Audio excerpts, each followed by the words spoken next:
Hey everyone, I am Khushi and today we are starting chapter number 4 बोल गान अक्का Mahadevi and Mirabai.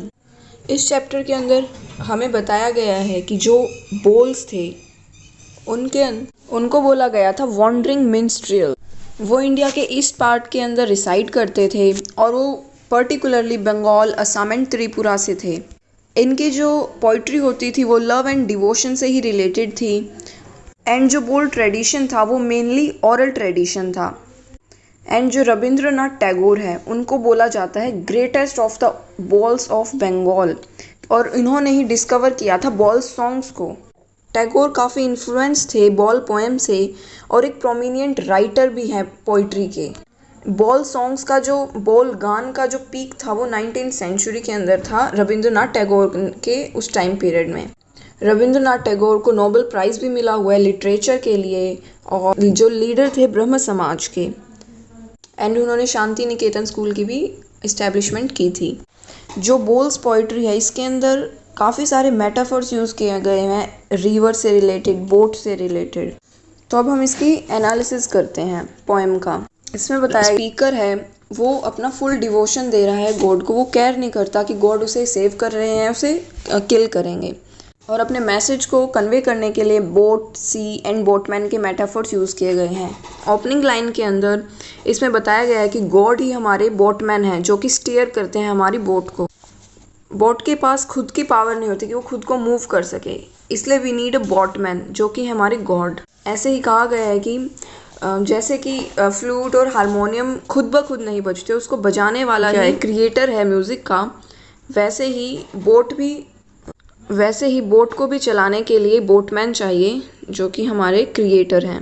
फिर इसमें जो राइटर हैं वो बोलते हैं कि चाहे आप मुझे शोर तक पहुंचाएं या मुझे सिंक कर दे, ना ही मैं डरा हुआ हूँ ना ही घबराया हुआ हूँ, क्योंकि जो हमें स्टीयर कर रहे हैं, जो हमें रास्ता दिखा रहे हैं वो तो हमारे खुद गॉड हैं, इसलिए ना ही तो वो कोई फूलिश है ना ही अफ्रेड है।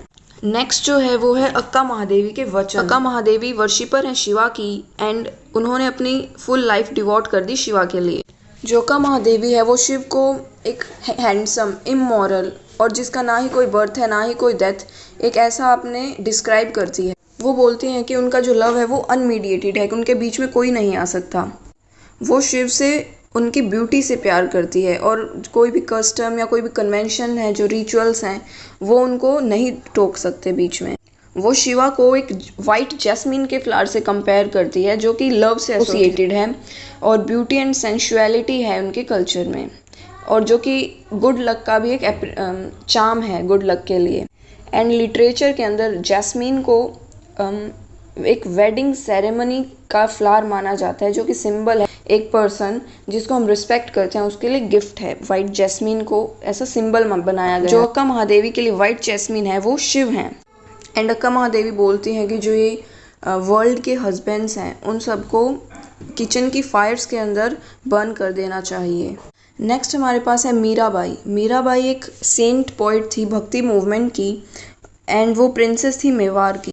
उन्होंने भी वर्ल्ड को रेनाउंस कर दिया था एंड वो डिवोट करती थी कृष्णा को।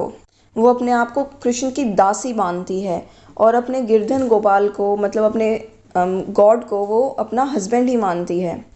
अपने गॉड के लिए जो लव है वो पोएम्स के थ्रू, सॉन्ग्स के थ्रू, डांस के थ्रू वो सेंट की कंपनी में रहकर सबको लास्ट में जो मीरा है वो अपने आप को कहती है कि ओ बिलव गिरिधर तुम मेरे हो। So this was the end of this chapter. I hope you liked my video. If you liked, do subscribe my channel. Thank you. Take care.